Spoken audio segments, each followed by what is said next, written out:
இந்த வின்ஃபாஸ்டோடைய MPV7 இது ஓட்டுவதற்கு எப்படி இருக்கிறது? இது வின்ஃபாஸ்ட் இருக்கக்கூடிய சின்ன டெஸ்ட் ட்ராக் ஒன்று இருக்கு. ஸோ இங்கே தான் ஓட்டு போகிறோம். இதில் இருக்கக்கூடியது அப்படின்னு பார்த்தீங்கன்னா ஒரு 60 கிலோவாட் பேட்டரி இதில் இருக்கு.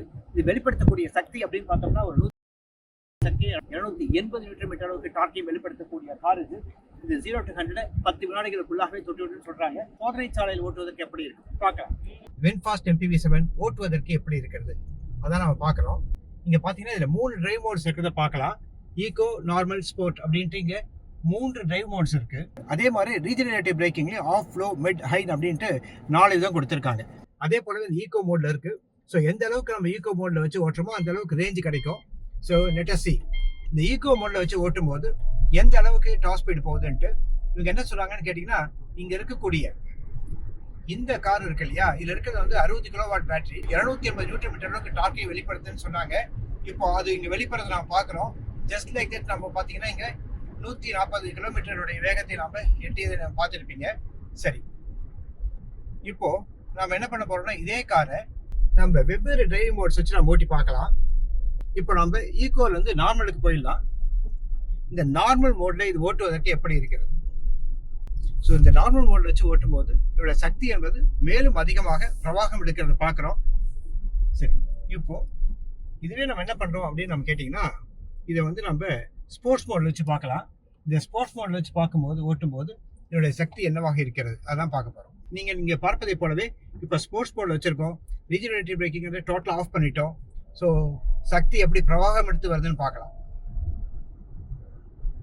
இந்த சக்தி பிரவாகம் எடுக்கிறது ஒரு பக்கம் இருந்தாலும் இதோடைய நிலைத்தன்மை என்பது பார்த்தீங்கன்னா நட்டு வச்ச கல்லுன்னு வாங்கல, அது மாதிரி அப்படி ஒரு சக்தியோட போறதை பார்க்குறோம். ஸோ 147 கிலோமீட்டர் மட்டும் நம்ம ஸ்பீட் போக முடிஞ்சது. இன்னும் கூட அதிகமாக போகலாம். என்ன மேட்டர்னு கேட்டிங்கன்னா, இதில் பல்வேறு விதமான டிரைவிங் மோட்ஸ் இருக்கு. இந்த டிரைவிங் மோட்ஸில் நம்ம ஈக்குவல் வச்சு ஓட்டணும், நார்மல் வச்சு ஓட்டணும், ஸ்போர்ட்ஸ் மோட்ல வச்சு ஓட்டணும். இந்த ஸ்போர்ட்ஸ் மோட்ல அதுவும் குறிப்பாக இந்த டோட்டலாக ரீஜெனரேட்டிவ் பிரேக் ஆஃப் பண்ணி ஓட்டினோம்னா சக்தி பிரவாகம் எடுக்கிறத பார்த்தோம். என்னுடைய ஸ்டியரிங் திருப்புவதற்கு எப்படி இருக்கிறது, திருப்பி ஓட்டுவதற்கு எப்படி இருக்கு, இதெல்லாம் தான் இப்போ நம்ம பார்க்க போகிறோம். இதை பார்த்தீங்கன்னா ரொம்ப ஸ்போர்ட்டியாக இருக்கிறத நம்ம பார்க்குறோம். ஸோ வேகமாக போகும்போது இது ரொம்ப இந்த ஸ்டியரிங் என்பது ரொம்ப டைட்டாக மாறுறதை பார்த்தோம். அதே மாதிரியே ஸ்லோவாக பார்க்கும்போது இது ரொம்ப லைட்டாக மாறுது. அதோட இன்னும் கூட கொஞ்சம் லைட்டாக மாறினா இன்னும் நல்லா இருக்கும்னு நினைக்கிறேன். ரொம்ப வெட்ட வெளியான ஒரு இடத்துல தான் இருக்கும். வெட்ட வெளியான இடத்துல இருக்கிறதுனால இந்த கார்லேருந்து வரக்கூடிய ஓசைன்னு இருக்குல்ல, ஆக்சுவலாக இது வந்து ஒரு மின்சார கார் என்பதால இதோட இன்ஜின் சவுண்ட் வரதுக்கான சக்தி கிடையாது, சான்ஸ் கிடையாது. இருந்தாலும் இதோட மின் நாய்ஸ் வரலாம், டயர் நாய்ஸ் வரலாம், இப்படி பல்வேறு விதமான சத்தங்கள் இந்த கார்லேருந்து வெளிப்படுவதற்கு சாத்தியம் இருக்கு. பட் இருந்தாலும் கூட அப்படிப்பட்ட எந்த சத்தமே வரல. இங்கே NVH என்பது ரொம்ப ரொம்ப நல்லா இருக்கு. இந்த காரினுடைய இன்சுலேஷன்ன்றது ரொம்ப அருமையாக பண்ணியிருக்காங்க. அதனால தான் வெளியிலேருந்து இந்த காற்றின் சத்தமோ டயரின் சத்தமோ எதுவுமே இந்த காருக்குள்ளே வரல. இப்போது என்னுடைய சஸ்பென்ஷன் எப்படி இருக்குது அது பார்க்கலாம். இன்ஃபேக்ட் வந்து நம்ம கரடுமுரடான சாலைகளில் போகிறதா இருந்தால் நம்ம வந்து என்னோட சஸ்பென்ஷன் எப்படி இருக்குது அப்படின்னு தெரியும். ஆனால் இங்கே வந்து பக்காவான ஒரு சாலை தான் இது. ஸோ இங்கே என்ன தான் வேகமாக போனாலும் நிலைத்தன்மையோடு இந்த கார் இருக்கிறத நம்ம பார்த்தோம். மேபி நிறைய குண்டும் குழியுமாக இருக்கக்கூடிய ஒரு இந்திய சாலைகளில் போகும்போது அதற்கு தகுந்தது போல் இந்த சஸ்பென்ஷனை வந்து மாற்ற போகிறதா சொல்லியிருக்காங்க. ஸோ இந்தியாவுக்கு இந்த கார் வரும்போதுன்னா ஆக்சுவலாக வந்து இன்னும் 1 அல்லது 2 மாதங்களில் இது வந்துடும். ஸோ வரும்போது இந்திய சாலைகளுக்கு தகுந்த மாதிரி சஸ்பென்ஷனோடு வரப்போகிறது. ஸோ என்னுடைய கிரவுண்ட் கிளியரன்ஸ் மாற்றுவாங்களான்னு தெரியல. இப்போ வந்து பார்த்தீங்கன்னா எனக்கு ஒரு 190 mm அளவுக்கு இதனுடைய கிரவுண்ட் கிளியரன்ஸ் இருக்கும் அப்படின்னு தெரியுது. ஸோ அதனால் ஓரளவுக்கு குண்டு குழியுமா இருந்தால் கூட எந்த விதமான அடிபாகமும் தட்டுப்படாமல் இந்த காரை செலுத்த முடியும். இது ஆக்சுவலாக சாலை வந்து ரொம்ப அற்புதமான சாலையாக இருக்குது.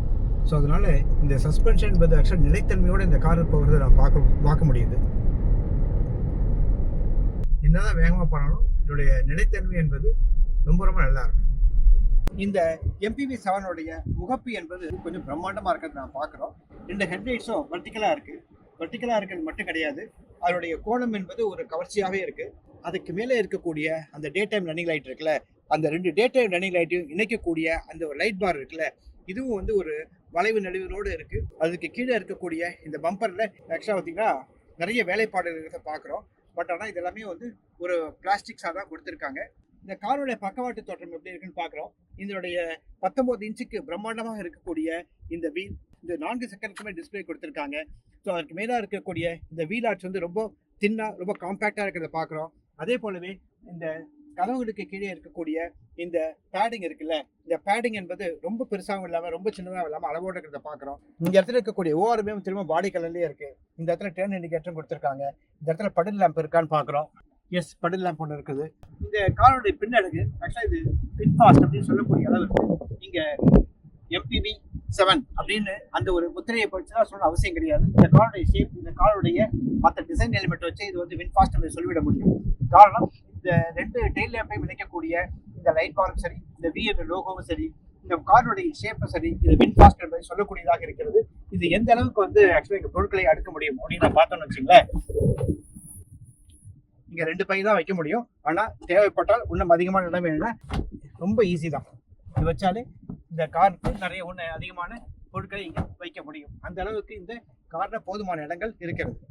இந்த MPV 7 இதனுடைய உள் அலங்காரம், இந்த கேபின் எப்படி இருக்கு அப்படின்னு நான் பார்க்குறோம். ஸோ அதிகமான வீல் பேஸ் கொண்ட கார் இது. ஏறக்குறைய 2.8 மீட்டர்ஸ் அதுக்கு மேலே வீல் பேஸ் கொண்ட கார். ஸோ இந்த வீல் பேஸ் இவங்க எப்படி பயன்படுத்தியிருக்காங்க, இந்த கேபின் ஸ்பேஸ் அந்த அளவுக்கு தாராளமாக இருக்கு, அதான் பார்த்துட்டு இருக்கோம். ஸோ ரொம்ப தாராளமாக இருக்கு. ஹெட்ரூம்ன்றது ரொம்ப பெருசாக இருக்கிறத பார்க்குறோம்.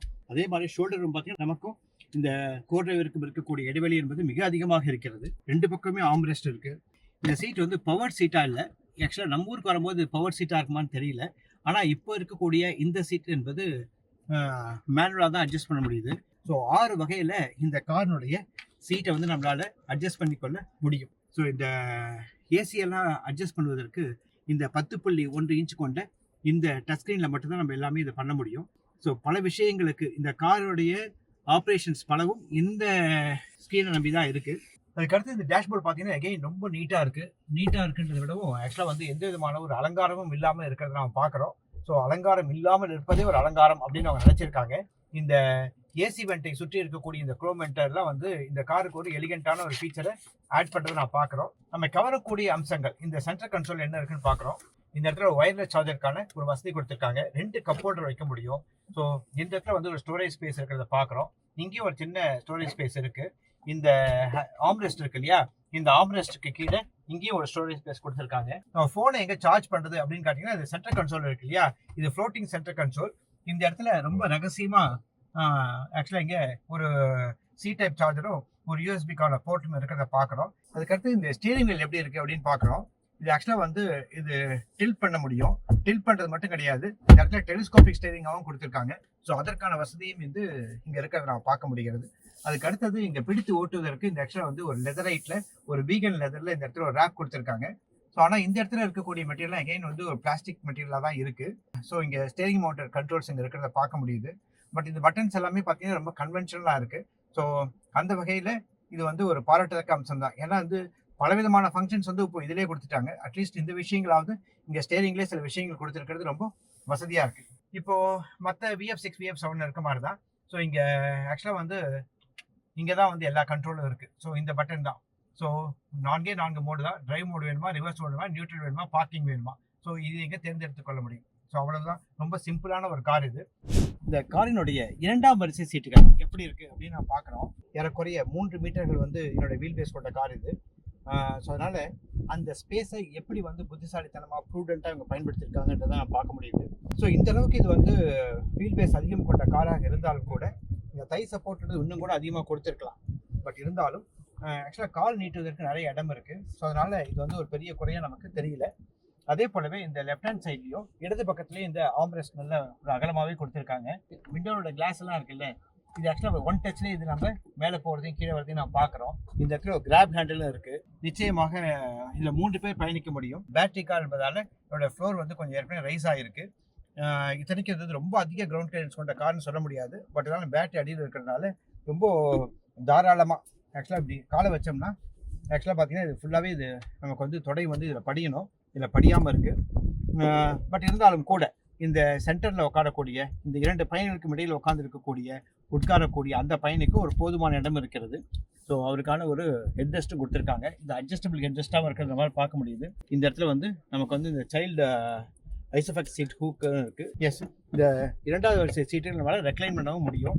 ஆனால் இந்த சீட்டை வந்து முன்னோக்கியும் பின்னோக்கியும் இழுக்க முடியுமான்னு பார்க்குறோம். அதுவும் இழுக்க முடியும். ஸோ ஆனால் எல்லாமே மேனுவலாக தான் பண்ண முடியும். மற்றபடி இந்த காரில் பார்த்தீங்கன்னா நல்ல ஹெட்ரூம் இருக்குது, நல்ல ஷோல்டர் ரூம் இருக்குது. இந்த ஜன்னல் வந்து போதுமான அளவுக்கு வந்து விசிபிலிட்டியோட ரொம்ப அகலமாக இருக்கிறதையும் பார்க்குறோம். அதனால் இந்த கார் வந்து ரொம்ப கிராம்படாக தெரியல. மற்றபடி இங்கே பின்வரிசை பயணிகள் இருக்காங்க இல்லையா, இவங்க வசதிக்காக இங்கேயும் வந்து ஒரு டெடிக்கேட்டடாக ஒரு ஏசி வெண்ட் இருக்கிறத பார்க்குறோம். அதே போலவே இந்த இடத்துல ஒரு ஏ டைப் ஒரு சி டைப்புக்கான ஃபோனை சார்ஜ் பண்ணுறதுக்கான போர்ட் இருக்கிறது நம்மளால் பார்க்க முடியுது. இந்த காரினுடைய 3வது வரிசை சீட்டுகளுக்கு எந்த அளவுக்கு நம்மளால் சுலபமாக போக முடியும் பார்க்கலாமா? ஸோ இந்த அளவுக்கு சுலபமாக இந்த சீட்டை வந்து ஒன் டச்லேயே நம்மளால் மடக்கிட முடியுது. ஸோ எந்த அளவுக்கு ஈஸியாக போக முடியும் அதையும் பார்க்கலாம். ஸோ நம்ம ஈஸியாகவே இந்த சீட்டினுடைய 3வது வரிசைக்கு வந்துட முடியும். இதில் இன்னொரு சௌகரியம் என்ன அப்படின்னு கேட்டோன்னு வச்சுங்களேன். இப்போது இங்கே நீங்கள் பார்த்தீங்கன்னா இந்த 3வது வரிசை சீட்டுன்றது இந்த இடத்துல நீங்கள் மேடாக இருக்கிறதையும் இந்த இடத்துல சில கொஞ்சம் பள்ளமாக இருக்கிறதையும் பார்க்க முடியுது. ஸோ அதனால் கால் வந்து இப்போ இப்படி வச்சு உட்கார முடியும். இப்போ நான் என்ன பண்ண போகிறேன்னு கேட்டிங்கன்னா, நமக்கு முன்பாக இருக்கக்கூடிய இந்த 2வது வரிசை சீட் இருக்கு இல்லையா, இந்த 2வது வரிசை சீட்டை இப்போ நம்ம வந்து மடக்கிடுறேன்.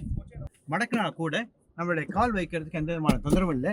ஏன்னா இந்த 2வது வரிசை சீட்டுக்கு அடியில் தான் நம்மளோட கால் இருக்குது. ரொம்ப சௌகரியமாகவே இருக்கிறது. ஸோ இந்த இடத்துல வந்து ஒரு ஏசிக்கான விசை கொடுத்துருக்க பார்க்க முடியுது.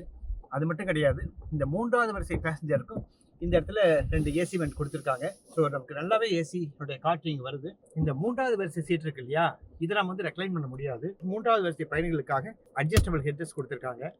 ஸோ 2 பயணிகளுக்குமே வந்து அட்ஜஸ்டபிள் ஹெட்ரெஸ்ட் இருக்குது, நல்ல ஹெட்ரூமும் இருக்குது, நல்ல ஷோல்டர் ரூமும் இருக்குது. இந்த வின்ஃபாஸ்டோடைய MPV 7 எந்த அளவுக்கு வெற்றி பெறும்? ஸோ இந்த செக்மெண்ட்டில், இந்த எலக்ட்ரிக் கார் செக்மெண்ட்டில் ஒரு 3 ரோ 7 சீட்டு கொண்ட ஒரு கார் என்பது வந்து நிறைய பேர் எதிர்பார்த்து கொண்டிருந்த ஒரு கார் தான். ஸோ இதில் வந்து நிறைய சாய்ஸ் வேணும் அப்படின்ட்டு தான் மார்க்கெட்டில் இருந்தாங்க. ஸோ அப்படிப்பட்ட ஒரு சாய்ஸாக இது வந்திருக்கு. இதோட பெர்ஃபார்மன்ஸ்ன்றது ரொம்ப அற்புதமாக இருக்கிறத நாம் பார்த்தோம். ஸோ இது கொடுக்கக்கூடிய ரேஞ்ச் என்பது 500 கிலோமீட்டர் சொல்கிறாங்க. 500 கிலோமீட்டர் வேணாம், இதில் ஒரு 375 இல்லை 400 வந்தால் கூட ஆக்சுவலாக அது ஒரு நல்ல ரேஞ்சிலே சொல்ல முடியும்.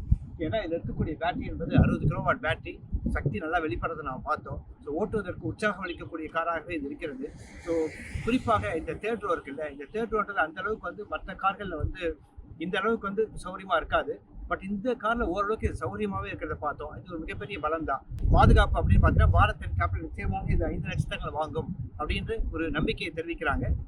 அதே போலவே அடாஸ் லெவல் 2 முதற்கொண்டு நிறைய ஃபீச்சர்ஸ் இதில் இருக்குது. ஸோ பாதுகாப்பும் நல்ல கார், பர்ஃபார்மன்ஸும் நல்ல கார், குறைந்த செலவு, அது விலை தான் முக்கியமான ஒரு ஃபேக்டராக இருக்கும். மற்ற வின்ஃபாஸ்ட் கார்களை போலவே இதுவும் ஒரு வேல்யூ ஃபார் மணி என்ற வகையில் இந்த கார் வந்து வாடிக்கையாளர்களுடைய நன்மதிப்பை பெறும் அப்படின்னு நினைக்கிறோம். நன்றி, வணக்கம்.